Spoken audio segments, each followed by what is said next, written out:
కరీంనగర్ ప్రభుత్వ ఆసుపత్రిలో సర్జరీ చేసుకున్న కలెక్టర్ను అభినందించిన కేంద్ర మంత్రి బండి సంజయ్. కలెక్టర్కు ఫోన్ చేసి ప్రభుత్వ ఆసుపత్రిపై నమ్మకం పెంచారని ప్రశంస.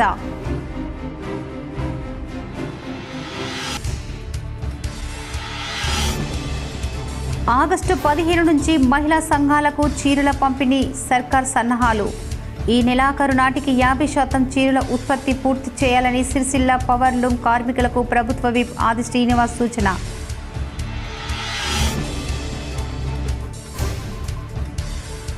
పబ్లిక్ ప్రాసిక్యూటర్లతో కరీంనగర్ సిపి సమావేశం. పీపీల సమన్వయంతో లోక్ అదాలత్లో 3478 కేసులు పరిష్కారమయ్యాయని వెల్లడి.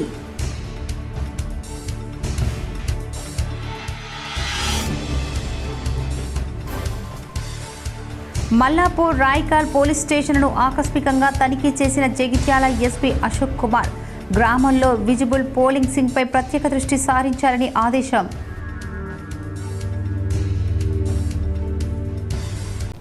సిరిసిల్లలో చీరలు చేసే కార్యక్రమాన్ని వేగవంతం చేయాలని అధికారులను పవర్ లూమ్ యాజమాన్యులు ప్రభుత్వ విప్ ఆది శ్రీనివాస్ ఆదేశించారు. సిరిసిల్ల సమీకృత జిల్లా కలెక్టరేట్లో చేనేత జౌళి దేవాదాయ శాఖ ప్రిన్సిపల్ సెక్రటరీ శైలజ రామయ్యన్, ప్రభుత్వ విప్ ఆది శ్రీనివాస్, జిల్లా కలెక్టర్ సందీప్ కుమార్ జాలతో కలిసి మ్యాక్స్ సంఘాల సభ్యులు ఆసాములతో చీరల ఉత్పత్తి పురోగతిపై సమీక్ష నిర్వహించారు. ఈ సందర్భంగా ప్రభుత్వ విప్ ఆది శ్రీనివాస్ మాట్లాడుతూ సిరిసిల్ల వస్త్ర పరిశ్రమ అభివృద్ధికి కార్మికులను ఆదుకునేందుకు ప్రభుత్వం కల్పించిన అవకాశాన్ని సద్వినియోగం చేసుకోవాలని కోరారు. నిర్దేశిత గడువులోగా చీరల ఉత్పత్తి ఆర్డర్ పూర్తి చేయాలన్నారు.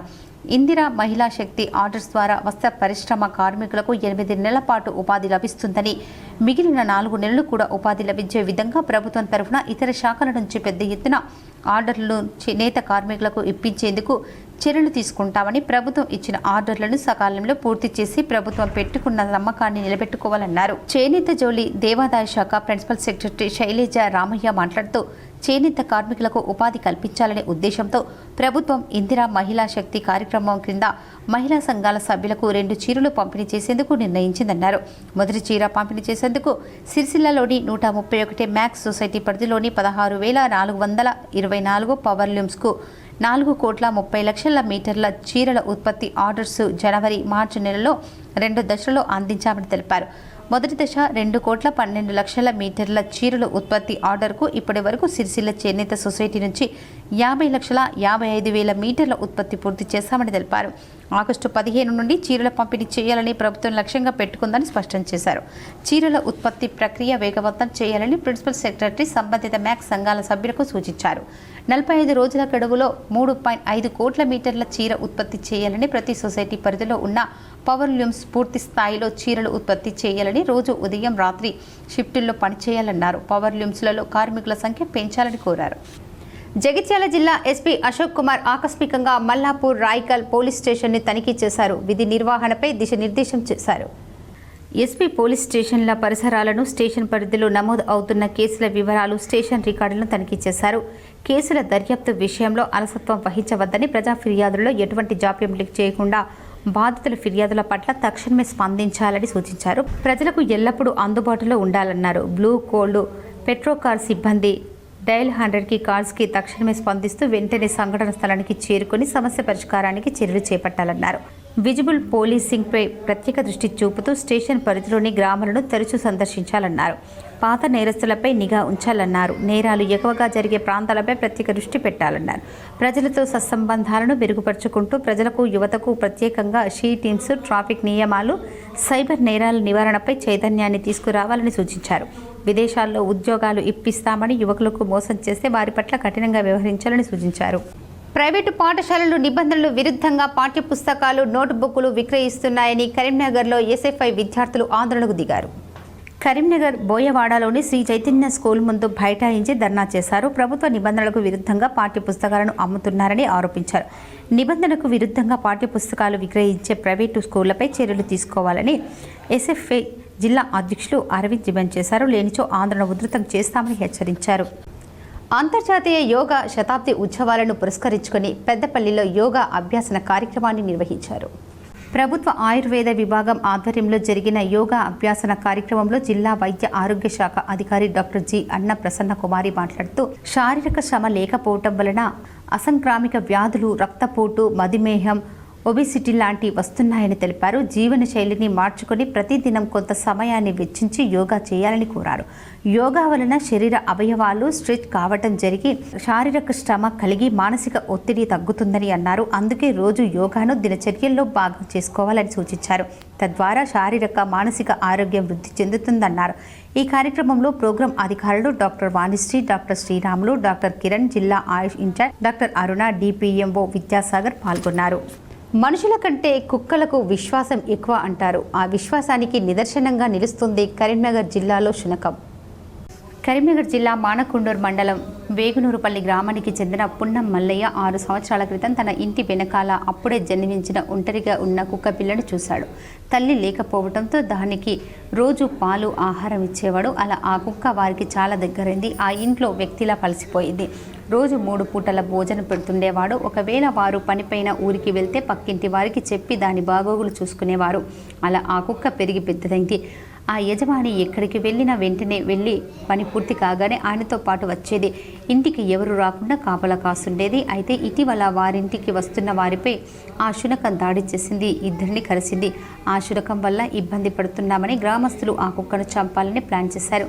యజమాని మల్లయ్య మాత్రం కుక్క మీద ఉన్న ప్రేమతో చంపకుండా ఉండేందుకు కారులో కుక్కను తీసుకెళ్లి సుదూర ప్రాంతంలో అడవిలో వదిలిపెట్టి వచ్చాడు. 5 రోజుల తర్వాత విశ్వాసం గల కుక్క మళ్ళీ యజమాని ఇంటికి చేరింది.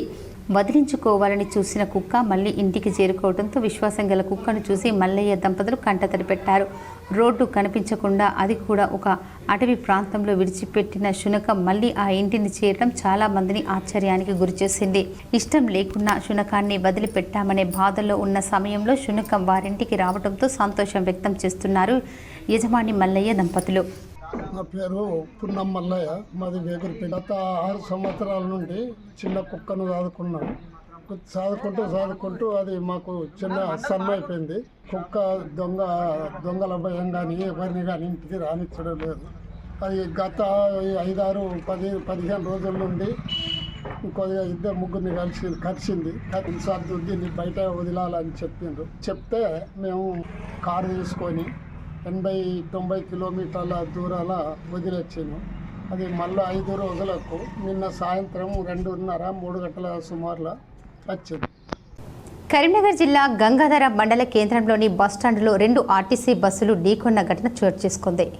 నిజామాబాద్ నుండి వరంగల్ వెళ్తున్న TS23 T4759 అనే నెంబర్ గల బస్సు గంగాధర బస్టాప్లోకి వచ్చి ఆగిన బస్సును నిజామాబాద్ నుండి అదే వరంగల్కు వెళ్తున్న TS16 UC 2777 అనే నెంబర్ గల బస్సు వెనుక నుంచి ఢీకొట్టింది. దీంతో 2 బస్సులకు సంబంధించిన ముందు వెనుక అద్దాలు పగిలిపోయాయి. ముందున్న బస్సులోని ప్రయాణికులకు వెనుక నుండి ఢీకొట్టిన బస్సు డ్రైవర్కు స్వల్ప గాయాలయ్యాయి. ఇంకా ఈ ప్రమాదానికి సంబంధించిన పూర్తి వివరాలు తెలియాల్సి ఉంది. మెట్పల్లి పట్టణంలో ఇందిరమ్మ ఇళ్ల నిర్మాణానికి కోరుట్ల కాంగ్రెస్ పార్టీ ఇన్ఛార్జ్ జువ్వాడి నరసింగారావు భూమి పూజ చేశారు. జగిత్యాల జిల్లా మెట్పల్లి పట్టణంలో తెలంగాణ రాష్ట్ర ప్రభుత్వం ప్రతిష్టాత్మకంగా చేపట్టిన ఇందిరమ్మ ఇళ్ల నిర్మాణానికి సంబంధించి ఇటీవల ఇందిరమ్మ ఇళ్ల కమిటీ సభ్యులతో కలిసి ప్రొసీడింగ్ పత్రాలను అందజేయడం జరిగింది. అందుకు సంబంధించిన ఇందిరమ్మ ఇళ్ల నిర్మాణానికి మంగళవారం రోజున భూమి పూజ చేపట్టారు. ఇట్టి కార్యక్రమానికి ముఖ్య అతిథిగా కోరుట్ల నియోజకవర్గ కాంగ్రెస్ పార్టీ ఇన్ఛార్జ్ జువ్వాడి నరసింగారావు విచ్చేసి టెంకాయ కొట్టి ఇందిరమ్మ ఇళ్ల పనులను ప్రారంభించారు. అనంతరం ఆయన మాట్లాడుతూ కాంగ్రెస్ పార్టీ ప్రభుత్వం గత ఎన్నికలు ఇచ్చిన హామీ మేరకు అర్హులైన లబ్ధిదారులందరికీ ఇందిరమ్మ ఇళ్ల ప్రొసీడింగ్ పత్రాలను ఇటీవల అందజేయడం జరిగిందని, ఇందులో భాగంగా లబ్ధిదారులు ఇందిరమ్మ ఇళ్ల నిర్మాణానికి భూమి పూజ కార్యక్రమం చేపట్టగా ఇట్టి కార్యక్రమంలో పాల్గొని టెంకాయ కొట్టి పనులను ప్రారంభించడం జరిగిందన్నారు. కాంగ్రెస్ పార్టీ ప్రభుత్వం అంటేనే పేద ప్రజల అభివృద్ధి, సంక్షేమం కోసం పాటుపడే ప్రభుత్వం అన్నారు. గత ఎన్నికల్లో ఇచ్చిన హామీ మేరకు అర్హులైన లబ్ధిదారులకు ఇందిరమ్మ ఇళ్ల ప్రొసీడింగ్ పత్రాలు అందజేయడమే కాకుండా అర్హులైన లబ్ధిదారులందరికీ కూడా రేషన్ కార్డులు మంజూరు చేస్తూ రేషన్ దుకాణాల ద్వారా లబ్ధిదారులందరికీ సన్న బియ్యాన్ని పంపిణీ చేపట్టిందన్నారు. కావున అర్హులైన ప్రతి ఒక్కరూ ప్రభుత్వ పథకాలను సద్వినియోగం చేసుకోవాలని ఆయన కోరారు. ఈ కార్యక్రమంలో కోరుట్ల నియోజకవర్గ కాంగ్రెస్ పార్టీ ఇన్ఛార్జ్ జువ్వాడి నరసింగారావుతో పాటు కాంగ్రెస్ పార్టీ వివిధ హోదాల నాయకులు, కార్యకర్తలు, ఇందిరమ్మ ఇళ్ల లబ్ధిదారులు తదితరులు పాల్గొన్నారు. మెట్పల్లి మండలానికి సంబంధించిన ఇందిరమ్మ ఇళ్ల ప్రొసీడింగ్ పత్రాలను అందజేశారు. జగిత్యాల జిల్లా కోరుట్ల నియోజకవర్గం మెట్పల్లి మండలం వేంపేట్ గ్రామంలో కాంగ్రెస్ పార్టీ ప్రభుత్వం ప్రతిష్టాత్మకంగా చేపట్టిన ఇందిరమ్మ ఇండ్ల పోస్టింగ్ పత్రాలను పంపిణీ కార్యక్రమం నిర్వహించగా ఇట్టి కార్యక్రమానికి ముఖ్య అతిథులుగా కోరుట్ల నియోజకవర్గ కాంగ్రెస్ పార్టీ ఇన్ఛార్జ్ జువ్వాడి నరసింగారావు పాల్గొని ఇందిరమ్మ ఇండ్ల కమిటీ సభ్యులతో కలిసి ఇందిరమ్మ ఇండ్ల లబ్ధిదారులకు పోస్టింగ్ పత్రాలు అందజేశారు. అనంతరం ఆయన మాట్లాడుతూ కాంగ్రెస్ పార్టీ ప్రభుత్వం పేద ప్రజల అభివృద్ధి సంక్షేమం కోసం కృషి చేస్తుందని, ఎన్నికల్లో ఇచ్చిన హామీ మేరకు పేద ప్రజల సొంతింటి కల సాకారం చేయడం కోసమే ఇందిరమ్మ ఇండ్ల పోస్టింగ్ పత్రాలు పంపిణీ కార్యక్రమం చేపట్టడం జరిగింది. పోస్టింగ్ పత్రాలు తీసుకున్న ప్రతి ఒక్కరూ ఇంటి నిర్మాణాలు త్వరగా చేపట్టాలని, ముందుగా ఎవరు నిర్మాణం చేపట్టడానికి వారికి 10,116 రూపాయలు బహుమతి అందజేస్తానని జువ్వాడి నరసింగారావు తెలిపారు. గత బీఆర్ఎస్ ప్రభుత్వం 10 సంవత్సరాలలో అధికారంలో ఉండి కనీసం గ్రామానికి 10 ఇండ్లను కూడా మంజూరు చేయలేకపోయిందని, కానీ కాంగ్రెస్ పార్టీ ప్రభుత్వం ఏర్పడిన తర్వాత 18 నెలల వ్యవధిలోనే జనాభా ప్రతిపాదికన అర్హులైన వారందరికీ ఇందిరమ్మ ఇండ్ల మంజూరు పోస్టింగ్ పత్రాలు అందజేయడం జరుగుతుందన్నారు. అలాగే పేదవారు కూడా సన్న బియ్యంతో కడుపు నిండా తినాలనే సంకల్పంతో కాంగ్రెస్ పార్టీ ప్రభుత్వం రేషన్ కార్డుదారులందరికీ రేషన్ దుకాణాల ద్వారా సన్న బియ్యం పంపిణీ కార్యక్రమాన్ని కొనసాగిస్తుందన్నారు. ఈ కార్యక్రమంలో కోరుట్ల నియోజకవర్గ కాంగ్రెస్ పార్టీ ఇన్ఛార్జ్ జువ్వాడి నరసింగారావుతో పాటు కాంగ్రెస్ పార్టీ వివిధ హోదాల నాయకులు, కార్యకర్తలు, వార్డు ఆఫీసర్లు, ఇందిరమ్మ కమిటీ సభ్యులు, ఇందిరమ్మ ఇండ్ల లబ్ధిదారులు తదితరులు పాల్గొన్నారు. ఏ రాష్ట్రం చేయాలి 21,000 కోట్ల రుణమాఫీ చేసి కొంతమందికి రాదు, 70% వచ్చే 30% రాదు. రాని వాళ్ళు తెలుగుతున్నారు, తెలుగులో మాట్లాడుతున్నారు. ఈ పరిస్థితి రాని వాళ్ళని నేను చూస్తున్నాం. ప్రతి గ్రామంలో నేను చెప్తా ఉన్నా, మన ప్రభుత్వం వచ్చి ఎవరెవరికి ఈ గ్రామంలో రుణమాఫీ జరిగిందో ఆ ప్లేసుల ద్వారా ఆ పూలకు పెట్టి ఆ ప్లేసులు రాని వాళ్ళకు కూడా తప్పకుండా ముఖ్యమంత్రి గారు చెప్తున్నారు, కొంత సమయం చేసుకుంటారు. ఎందుకంటే గత ప్రభుత్వం చేసిన అప్పులు 8 లక్షల కోట్ల. జగిత్యాల జిల్లా ధర్మపురిలో ఆటో డ్రైవర్ నూగురి నగేష్ నిజాయితీని చాటుకున్నారు. వివరాలు చూద్దాం. ధర్మపురి బస్టాండ్లో దొరికిన తులం బంగారు చైన్ను సీఐ రామ్ నరసింహారెడ్డి, ఎస్ఐ ఉదయ్ కుమార్ సమక్షంలో బాధితులకు అందజేశారు. ధర్మపురికి చెందిన ఫోటోగ్రాఫర్ కిషన్కు బస్ స్టేషన్ వద్ద మెడలో చైన్ పోగొట్టుకోగా ఆటో డ్రైవర్కు దొరికింది. ఆటో డ్రైవర్ నగేష్ నిజాయితీగా పోలీస్ స్టేషన్కి వెళ్లి దొరికిన బంగారం గొలుసును పోలీసులకు అప్పగించారు. అంతలోనే ఫోటోగ్రాఫర్ కిషన్ తన చైన్ పోయిందని పోలీస్ స్టేషన్లో కంప్లైంట్ ఇచ్చేందుకు రాగా చైన్ ఆటో డ్రైవర్ ద్వారా బాధితునికి అందజేశారు. నిజాయితీని చాటుకున్న ఆటో డ్రైవర్ నగేష్ను పోలీసులతో పాటు స్థానికులు అభినందించి శాల్వాతో సత్కరించారు. క్రీడా స్థలాన్ని సోమవారం సాయంత్రం ప్రభుత్వ విప్ ఎమ్మెల్యే ఆది శ్రీనివాస్ కోరుట్ల నియోజకవర్గ కాంగ్రెస్ పార్టీ ఇన్ఛార్జ్ జువ్వాడి నరసింగారావు సందర్శించారు. జగిత్యాల జిల్లా కోరుట్ల పట్టణ ప్రభుత్వ జూనియర్ కళాశాల మైదానంలో ఇటీవల జువ్వాడి రత్నాకర్రావు స్మారక క్రికెట్ టోర్నమెంట్ నిర్వహించారు. ఈ సందర్భంగా క్రీడాకారులు కోరుట్ల నియోజకవర్గ కాంగ్రెస్ పార్టీ ఇన్ఛార్జ్ జువ్వాడి నరసింగారావుకు క్రీడాకారులు క్రీడా మైదానం లేక ఇబ్బందులు పడుతున్న విషయాన్ని దృష్టికి తీసుకెళ్లగా స్పందించిన జువ్వాడి నరసింగారావు క్రీడా మైదానంకు మంజూరుకి కృషి చేస్తానని తెలిపారు. అందులో భాగంగా కోరుట్ల పట్టణ వెటర్నరీ కళాశాల వద్ద క్రీడా మైదానం కొరకు 5 ఎకరాల ప్రభుత్వ స్థలాన్ని మంజూరు చేయించారు. ఈ సందర్భంగా సోమవారం సాయంత్రం ప్రభుత్వ వేములవాడ నియోజకవర్గ శాసనసభ్యులు ఆది శ్రీనివాస్, కోరుట్ల నియోజకవర్గ కాంగ్రెస్ పార్టీ ఇన్ఛార్జ్ జువ్వాడి నరసింగారావు స్థలాన్ని పరిశీలించడం జరిగింది. ఈ కార్యక్రమంలో ప్రభుత్వ వేములవాడ ఎమ్మెల్యే ఆది శ్రీనివాస్, కోరుట్ల నియోజకవర్గ కాంగ్రెస్ పార్టీ ఇన్ఛార్జ్ జువ్వాడి నరసింగారావుతో పాటు కాంగ్రెస్ పార్టీ వివిధ హోదాల నాయకులు, కార్యకర్తలు, క్రీడాకారులు తదితరులు పాల్గొన్నారు. క్రీడాకారుల చిరకాల కోరిక, ఇంచుమించు 10 సంవత్సరాలుగా ఎదురు చూస్తున్నటువంటి వారి క్రికెట్ స్టేడియానికి ఈరోజు ప్రభుత్వం పక్షాన 5 ఎకరాల స్థలాన్ని కేటాయించినటువంటి దాన్ని పరిశీలించే క్రమంలో బాగా గుర్తుపడే నరసింగన్న చెప్పినట్టుగా కోరుట్ల కాంగ్రెస్ పార్టీ ఇన్ఛార్జిగా కోరుట్ల క్రికెట్ అసోసియేషన్ సంబంధించినటువంటి పెద్దలు, కేపీఎల్ ప్రతి ఏటా కూడా క్రీడాకారులకు స్ఫూర్తిగా దాతల సహకారంతో జూనియర్ కాలేజీలో నడుస్తున్న క్రమంలో ప్రారంభోత్సవానికి జిల్లా కలెక్టర్ గారు ముగింపుకు నన్ను పిలుచుకున్న రోజు ఆ కాలేజీలో నేను 82 నుంచి 82 సంవత్సరాలు కూడా ఆ కళాశాల చదువుకున్నటువంటి గత స్మృతి నెమరేసుకునే సందర్భంలో క్రీడాకారులు నరసింగన్న సమక్షంలో మాకు ఇక్కడ క్రీడా మైదానం లేదు, క్రీడా మైదానానికి గత ప్రభుత్వం కూడా మాటిచ్చి తప్పిందనేటువంటి మాట చెప్పినప్పుడు నరసింగన్నతో ఒకటే మాట అన్న, ఇంతకుముందే రాజశేఖర్ చెప్పినట్టుగా, నన్ను చెప్పినట్టుగా ఈ ప్రాంతంలో నేను చదువుకున్నప్పుడు రత్నాకర్ రావు గారి పైన ఒక ఎదిలిన అభిమానం నాకు ఆ రోజు 89లో ఇండిపెండెంట్ పోటీ చేసినప్పుడు కూడా కలవడం, ఆ తర్వాత 89లో ఎమ్మెల్యే అయినాక మొట్టమొదటిసారిగా అసెంబ్లీకి వారిచ్చిన పాస్ పైన పోయిన సందర్భం. ఆ సందర్భంలో అక్కడికి వెళ్ళినప్పుడు నరసింహన్ కూడా దగ్గర నుండి చూసేవాడిని, కానీ ఎక్కువగా పరిచయం లేదు. తర్వాత 91 నుంచి వారితో కూడా ఇంట్లో అనుబంధం, రత్నాకరరావు గారితో ఉన్న అనుబంధంతో. సిరిసిల్ల టెక్స్టైల్ యజమానులతో చేనేత జౌళి శాఖ ప్రిన్సిపల్ సెక్రటరీ శైలజ రామయ్య సమీక్ష నిర్వహించారు. సిరిసిల్ల సమీపంలోని టెక్స్టైల్స్ పార్కు యజమానులతో చేనేత జౌళి శాఖ ప్రిన్సిపల్ గత కొన్నేళ్లుగా తలనొప్పి, ముక్కు దిబ్బడతో బాధపడుతూ ప్రభుత్వ ఆసుపత్రిలో చేరి సర్జరీ చేయించుకున్న విషయాన్ని తెలుసుకున్న కేంద్ర మంత్రి బండి సంజయ్ ఫోన్ చేసి ఆరోగ్య పరిస్థితిపై ఆరా తీశారు. సర్కార్ దవాఖానాలోనే చేరి సర్జరీ చేయించుకోవడాన్ని అభినందించారు.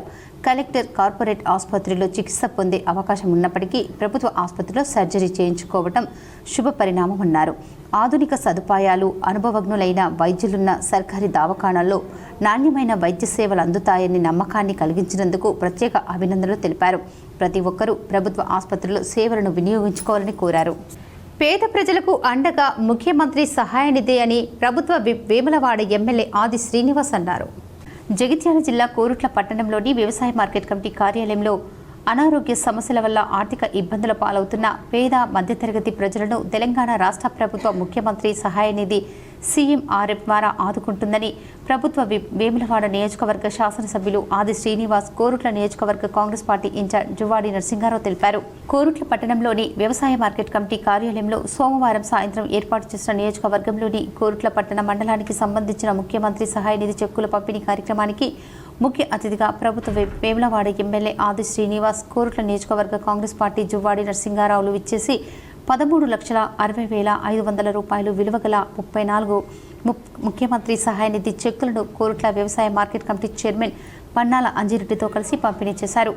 అనంతరం ప్రభుత్వ వేములవాడ ఎమ్మెల్యే ఆది శ్రీనివాస్, కోరుట్ల నియోజకవర్గ కాంగ్రెస్ పార్టీ ఇన్ఛార్జ్ జువ్వాడి నరసింగారావులు మాట్లాడుతూ కాంగ్రెస్ పార్టీ ప్రభుత్వం ప్రజాప్రభుత్వమని, కాంగ్రెస్ పార్టీ ప్రభుత్వం ఏర్పడిన తర్వాత పేద మధ్యతరగతి ప్రజల అభివృద్ధి సంక్షేమం కోసం అహర్నిశలు కృషి చేస్తోందని, అందులో భాగంగానే ప్రజలకు అనారోగ్య సమస్యల వల్ల బాధపడుతున్న వారిని ఆర్థికంగా ఆదుకునేందుకు ఆసుపత్రిలో చికిత్స కోసం ఖర్చైన వైద్య ఖర్చులను ముఖ్యమంత్రి సహాయ నిధి ద్వారా అందజేయడం జరుగుతుందని, ఇది నిరంతర ప్రక్రియగా కొనసాగుతుందన్నారు. ఈ కార్యక్రమంలో ప్రభుత్వ వేములవాడ ఎమ్మెల్యే ఆది శ్రీనివాస్, కోరుట్ల నియోజకవర్గ కాంగ్రెస్ పార్టీ ఇన్ఛార్జ్ జువ్వాడి నరసింగారావుతో పాటు కోరుట్ల వ్యవసాయ market committee chairman Ponnala Anji Reddy, Korutla పట్టణ కాంగ్రెస్ పార్టీ అధ్యక్షులు తిరుమల గంగాధర్, నాయకులు అన్నం అనిల్, పుప్పాల ప్రభాకర్, జిందం లక్ష్మీనారాయణ, ఎంబేరి నాగభూషణం, పట్టణ మండల కాంగ్రెస్ పార్టీ వివిధ హోదాల నాయకులు, కార్యకర్తలు, ముఖ్యమంత్రి సహాయ నిధి చెక్కులు లబ్ధిదారులు తదితరులు పాల్గొన్నారు. గత ప్రభుత్వం వాళ్ళు మాటలు చెప్పింది కానీ ఇన్ని ముఖ్యమంత్రి సహాయ నిధి ఎప్పుడు ఇవ్వలేదు. మరి మిత్రులు మన వేములవాడ శాసనసభ్యులు ప్రభుత్వ వ్యక్తి గారు వారి సహకారంతో మరి ఇప్పటి వరకు కోరుట్ల నియోజకవర్గంలో దాదాపు 3 కోట్ల పైన ముఖ్యమంత్రి సహాయ నిధికి వెళ్ళి ఎవరైతే అనారోగ్య పరిస్థితుల్లో హాస్పిటల్లో అడ్మిట్ అయిన వాళ్లకు తన వంతు సహాయం ప్రభుత్వం చేస్తూ ఉన్నది. ఎంతంటే దాదాపు చాలా పెద్ద అనారోగ్యంతో ఉంటే కూడా దాంట్లో వీలైనంత వరకు ఎక్కువ డబ్బు ఇప్పించే ప్రయత్నం విప్ గారు చేస్తూ ఉన్నారు. వారికి నేను వినిపించుకుంటున్నాను. ముఖ్యమంత్రి గారు కూడా మొన్న మాట్లాడినప్పుడు చెప్పడం జరిగింది. మనము ఎవరెవరైతే అనారోగ్యంతో గురైన వాళ్ళందరికీ కూడా ముఖ్యమంత్రి వాసవి క్లబ్ ఆర్యవైశ్య అభ్యుదయ సంఘం ఆధ్వర్యంలో కరీంనగర్లో విద్యార్థులకు నోట్బుక్స్, పెన్నులు పంపిణీ చేశారు. కరీంనగర్ భగత్ నగర్ ఆర్యవైశ్య అభ్యుదయ సంఘం వాసవి క్లబ్ ఆధ్వర్యంలో భగత్ నగర్లో గల ప్రాథమిక పాఠశాలలో నోట్బుక్స్, పెన్నులు పంపిణీ చేశారు. విద్యార్థులకు స్టడీకి కావలసిన సామగ్రిని అందజేశారు. సేవా కార్యక్రమాలు చేయడానికి ముందుంటామని, చదువుల విషయంలో తమ వంతుగా సహాయం చేయడానికి సిద్ధంగా ఉండామని తెలిపారు. ఈ కార్యక్రమంలో భరత్ నగర్ ఆర్యవైశ్య సంఘం అధ్యక్షులు, వాసవి క్లబ్ కట్ట రాంపూర్ సెక్రటరీ హరిప్రసాద్, సంఘం సభ్యులు ఆర్సీ పాత రాధాకృష్ణ, జెర్సీ బోండ్ల శ్రావణ్ కుమార్ తదితరులు పాల్గొన్నారు. సరస్వతి దేవి చదువుల తల్లి అందరికీ జ్ఞానాన్ని, బుద్ధిని ప్రసాదించే దేవత కనుక ఈరోజు మేము ఈ ప్రాథమిక పాఠశాల భగత్ నగర్ ఆర్యవైశ్య అభ్యుదయ సంఘం తరపున మరియు వాసవి క్లబ్ కట్టరాంపూర్ తరపున పలకలు, నోట్బుక్స్ పంపిణీ చేయించున్నాము. ఎందుకంటే చదువు అందరికీ అవసరము. చదువు వల్ల విజ్ఞానంతో పాటు వినోదం కూడా వస్తుంది. అందువల్ల అందరూ బుద్ధిగా చదువుకొని మంచి మార్గంలో నడవాలని మా ప్రయత్నంగా మేము చేస్తున్నాము. కరీంనగర్ అడిషనల్ కలెక్టర్గా డాక్టర్ అశ్విన్ తానాజీ బాధ్యతలు స్వీకరించారు. కరీంనగర్ స్థానిక సంస్థల అడిషనల్ కలెక్టర్గా డాక్టర్ అశ్విని తానాజీ బాధ్యతలు స్వీకరించారు. అడిషనల్ కలెక్టర్కు జిల్లా రెవెన్యూ అధికారి వెంకటేశ్వర్లు, ఆర్డీఓ మహేశ్వర్, ఏవో నరేందర్ పూల మొక్కతో స్వాగతం పలికారు. అడిషనల్ కలెక్టర్ను పలువురు జిల్లా స్థాయి అధికారులు, ఉద్యోగ సంఘాల ప్రతినిధులు కలిసి శుభాకాంక్షలు తెలిపారు. కరీంనగర్ జిల్లా తిమ్మాపూర్ మండలం ఎల్ఎండి కాలనీలో గల అంగన్వాడీ కేంద్రంలో ఐసీడీఎస్ కరీంనగర్ రూరల్ ప్రాజెక్టు ఆధ్వర్యంలో సామూహిక అక్షరాభ్యాస కార్యక్రమాన్ని ఘనంగా నిర్వహించారు. కరీంనగర్ మహిళా అభివృద్ధి శిశు సంక్షేమ శాఖ ప్రాంతీయ సంయుక్త సంచాలకులు ఝాన్సీ హాజరయ్యారు. అంగన్వాడీ కేంద్రంలో మొక్కలు నాటారు. అనంతరం సామూహిక అక్షరాభ్యాసం కార్యక్రమంలో భాగంగా అంగన్వాడీలో చేరిన 20 మంది పిల్లల చేత అక్షరాలు దిద్దించారు. ప్రైవేటు పాఠశాలకు ధీటుగా అంగన్వాడీ కేంద్రాల్లో బోధిస్తున్నామని, శిక్షణ పొందిన టీచర్లు నూతన సిలబస్ ప్రకారం పూర్వ ప్రాథమిక విద్యను నేర్పిస్తున్నారని తెలిపారు. ప్రతిరోజు పోషక ఆహారం అందించడంతో పాటు ఆటపాటలతో విద్యను అందించే అంగన్వాడీ కేంద్రంలో 3 నుండి 6 సంవత్సరాలలోపు పిల్లల్ని చేర్పించాలని కోరారు. ఈ కార్యక్రమంలో జిల్లా సంక్షేమ అధికారి సరస్వతి, మండల విద్యాధికారి శ్రీనివాస్, సిడిపిఓ సూపర్వైజర్లు, అంగన్వాడీ టీచర్లు పాల్గొన్నారు. కేంద్రంపై ఒత్తిడి తెస్తేనే బీసీ రిజర్వేషన్ల బిల్లుకు ఆమోదం లభిస్తుందని బీఆర్ఎస్ ఎమ్మెల్సీ కవిత అన్నారు. బీసీ రిజర్వేషన్ల సాధనకు మెదక్లో నిర్వహించిన రౌండ్ టేబుల్ సమావేశంలో ఎమ్మెల్సీ కవిత పాల్గొని మాట్లాడారు. బీసీలకు 42% రిజర్వేషన్ల బిల్లు ఆమోదం కోసం జూలై 17న రైల్ రోకో నిర్వహిస్తున్నట్లు చెప్పారు. 42% రిజర్వేషన్ల కోసం బీసీలు ప్రశ్నించకుంటే తీవ్ర నష్టం జరుగుతుంది. విద్య, ఉద్యోగాలు, రాజకీయాలకు వేర్వేరుగా బీసీ రిజర్వేషన్ల బిల్లు పెట్టాలి. పోరాడితే బీసీ బిడ్డల కాళ్ల వద్దకే పదవులు వస్తాయని కవిత అన్నారు. బీసీ కుల బాంధవులందరికీ, జాగృతి కార్యకర్తలకు, యూపీఎఫ్ నాయకులకు, కార్యకర్తలకు, బీఆర్ఎస్ పార్టీ నాయకులకు, కార్యకర్తలకు, కేసీఆర్ గారి అభిమానులకు అందరికీ కూడా హృదయపూర్వకంగా నమస్కారాలు తెలియజేసుకుంటున్నాను. మరి ఈరోజు మీ అందరికీ తెలిసినటువంటి విషయమే, మనము తెలంగాణ రాష్ట్రం సాధించుకున్నదే సబ్బండ వర్గాలు సంతోషంతో ఉండాలని. అంతకుముందు మరెన్నడూ కూడా ఎప్పుడు కూడా బీడీ కార్మికులను ఎవరు అడిగినోళ్ళు లేరు. తెలంగాణ రాష్ట్రం రాగానే బీడీ అమర్నాథ్ యాత్రపై జమ్మూ కాశ్మీర్ ప్రభుత్వం కీలక నిర్ణయం తీసుకుంది. యాత్రికుల భద్రతను దృష్టిలో ఉంచుకొని జూలై 1 నుండి ఆగస్టు 10 వరకు అమర్నాథ్ యాత్ర మార్గాలపై నో ఫ్లై జోన్ ప్రకటించింది. ఈ నిర్ణయం కేంద్ర హోం మంత్రిత్వ శాఖ సలహా మేరకు తీసుకున్నట్లు స్థానిక ప్రభుత్వం స్పష్టం చేసింది. ఈ నిర్ణయంతో అమర్నాథ్ యాత్ర మార్గాల్లో డ్రోన్లు, యూఏవీలు, బెలూన్లు వంటి ఏవైనా వైమానిక పరికరాలు వినియోగం నిషేధించబడింది. ఈ ఆంక్షలు పహల్గామ్, బాల్డర్ మార్గాలకు వర్తిస్తాయని అధికారులు స్పష్టం చేశారు. అయితే వైద్య తరలింపులు, విపత్తు నిర్వహణ, భద్రతా దళాల నిఘాకు సంబంధించిన సందర్భాల్లో ఈ ఆంక్షలు వర్తించవని, దీనికి సంబంధించిన వివరణాత్మక ఎస్ఓపి త్వరలోనే జారీ చేస్తామని అధికారులు క్లారిటీ ఇచ్చారు. ఈ చర్యలు ఏప్రిల్ 22న పహల్గామ్లో జరిగిన ఉగ్రవాద దాడి నేపథ్యంలో యాత్ర సురక్షితంగా జరిగేలా చేయడానికి తీసుకున్నట్లు తెలుస్తుంది. అమర్నాథ్ యాత్ర ముఖ్యంగా 2 ప్రధాన మార్గాల ద్వారా జరుగుతుంది. ఇందులో మొదటిది అనంతనాగ్ జిల్లాలోని పహల్గామ్ నుంచి ప్రారంభమవుతుంది. ఈ మార్గం సుమారు 44 కిలోమీటర్ల దూరంగా ఉండగా ఎక్కువ ట్రెక్కింగ్ చేయాల్సి ఉంటుంది. అలాగే రెండో మార్గం గందర్బాల్ జిల్లాలోని బాల్టాల్ నుండి ప్రారంభమవుతుంది. ఈ మార్గం సుమారు 14 నుండి 18 కిలోమీటర్ల దూరం, చిన్నది కానీ నిటారుగా ఉంటుంది. ఈ అమర్నాథ్ యాత్రకు రాష్ట్ర, కేంద్ర ప్రభుత్వాలు కలిసి ఆపరేషన్ శివ పేరుతో యాత్రికులకు భద్రత కల్పిస్తున్నారు. ఇందులో 58,000 మంది సిఆర్పీఎఫ్ జవాన్లు, జమ్మూ కాశ్మీర్ పోలీసులు బందోబస్తుల్లో పాల్గొంటారు. డ్రోన్ల, స్నీఫర్లు, డాగ్లు, జమార్లు ఉపయోగించనున్నట్లు అధికారులు తెలిపారు. గత ప్రభుత్వం తమ ఫోన్లను ట్యాప్ చేసినట్లు అనుమానం రావడంతోనే సీఎస్కు ఫిర్యాదు చేసినట్లు టీపీసీసీ అధ్యక్షులు మహేష్ కుమార్ గౌడ్ తెలిపారు. ఫోన్ ట్యాపింగ్ కేసు విచారణ టీపీసీసీ చీఫ్ మహేష్ గౌడ్ హాజరయ్యారు. ఈ కేసులో సాక్షిగా ఆయన తన వాంగ్మూలం ఇచ్చారు. అనంతరం ఆయన మీడియాతో మాట్లాడారు. టెలిగ్రాఫ్ చట్టానికి తూట్లు పొడుస్తూ మా ఫోన్లను ట్యాప్ చేశారు. రాజకీయ నాయకుల ఫోన్లు ట్యాప్ చేయడం హేయమైన చర్య. ఈ చర్యకు పాల్పడిన కేసీఆర్, కేటీఆర్ సిగ్గుతో తలవంచుకోవాలి. రాజకీయాల్లో బారాస నేతలే ఉండాలనే దురుద్దేశంతో మా ఫోన్లు ట్యాప్ చేశారు. గతంలో కాంగ్రెస్ ఓడిపోవడానికి ఫోన్ల ట్యాబింగే కారణమని తెలుస్తోంది. రేవంత్ రెడ్డితో పాటు నా ఫోన్ కూడా ట్యాప్ చేసి మా కదలికలను ఎప్పటికప్పుడు పర్యవేక్షించారు. ఇదే ఫిర్యాదును గతంలోనూ చేశారు. ఇవాళ వాస్తవాలు బయటకు వచ్చాయి. చట్టానికి వ్యతిరేకంగా అనేక మంది ఫోన్లను ట్యాప్ చేశారు. 2022 నుంచి సీనియర్ కాంగ్రెస్ నాయకులు ఫోన్లను ట్యాబింగ్లో ఉన్నాయి. సిట్ దర్యాప్తులో 650 మంది కాంగ్రెస్ నాయకుల పేర్లు జాబితాలో ఉన్నాయని తెలిసింది.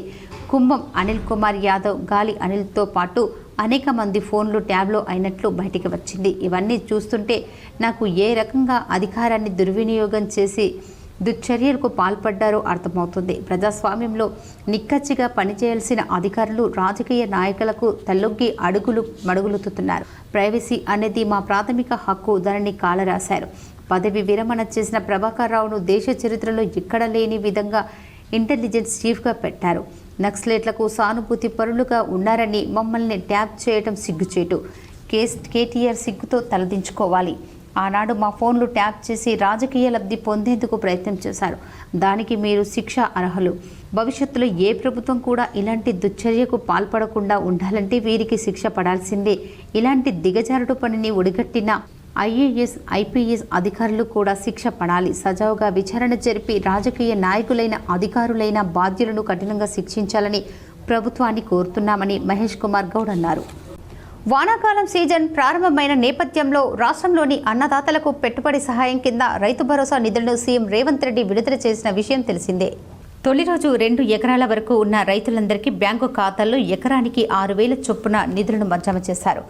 41.25 లక్షల మంది అన్నదాతలకు సంబంధించి 39.16 లక్షల ఎకరాలకు 2,02,349.83 కోట్లు జమయ్యాయి. ఇక రెండో రోజు నేడు 3 ఎకరాల్లోపు ఉన్న 10.45 లక్షల మంది రైతులకు గాను 1,551.89 కోట్లు విడుదల చేసినట్లుగా వ్యవసాయ శాఖ మంత్రి తుమ్మల నాగేశ్వరరావు ప్రకటించారు. ఎకరాలతో సంబంధం లేకుండా త్వరలోనే మిగతా రైతులకు కూడా రైతు భరోసా అందుతుందని, ఎవరూ నిరాశ పడాల్సిన అవసరం లేదని పేర్కొన్నారు. బ్యాంకులతో ఎలాంటి చిక్కులు లేకుండా రైతుల ఖాతాల్లోకి నేరుగా నిధులు జమ చేస్తున్నామని తెలిపారు. రైతు సంక్షేమానికి కాంగ్రెస్ ప్రభుత్వం కట్టుబడి ఉందని తుమ్మల నాగేశ్వరరావు అన్నారు. ఇప్పుడు కొన్ని మండలాల వార్తలు చూద్దాం. కరీంనగర్లోని జ్యోతినగర్ శ్రీ వెంకటేశ్వర స్వామి ఆలయ పంచమ వార్షికోత్సవ బ్రహ్మోత్సవాలు వైభవంగా జరుగుతున్నాయి. ఈ బ్రహ్మోత్సవాల్లో భాగంగా 2వ రోజు అభిషేకం, ధ్వజారోహణ కన్నుల పండుగగా నిర్వహించారు. భక్తులు అధిక సంఖ్యలో పాల్గొన్నారు.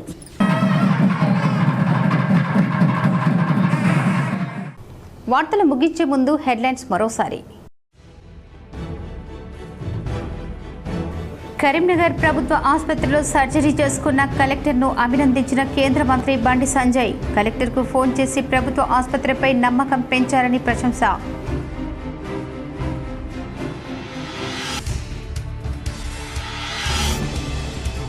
ఆగస్టు 15 నుంచి మహిళా సంఘాలకు చీరల పంపిణీ సర్కార్ సన్నాహాలు. ఈ నెలాఖరు నాటికి 50% చీరల ఉత్పత్తి పూర్తి చేయాలని సిరిసిల్ల పవర్ లూమ్ కార్మికులకు ప్రభుత్వ విప్ ఆది శ్రీనివాస్ సూచన.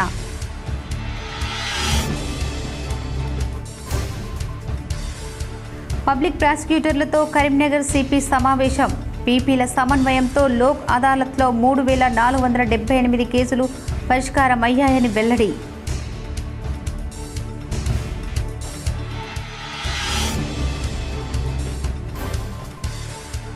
మల్లాపూర్ రాయ్కాల్ పోలీస్ స్టేషన్ను ఆకస్మికంగా తనిఖీ చేసిన జగిత్యాల ఎస్పీ అశోక్ కుమార్.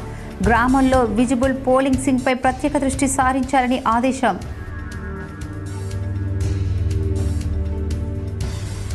ఈ వార్తలు ఇంతటితో సమాప్తం. తిరిగి ప్రసారమే వార్తల్లో మళ్ళీ కలుద్దాం. అంతవరకు చూస్తూనే ఉండండి మీ GTPN న్యూస్.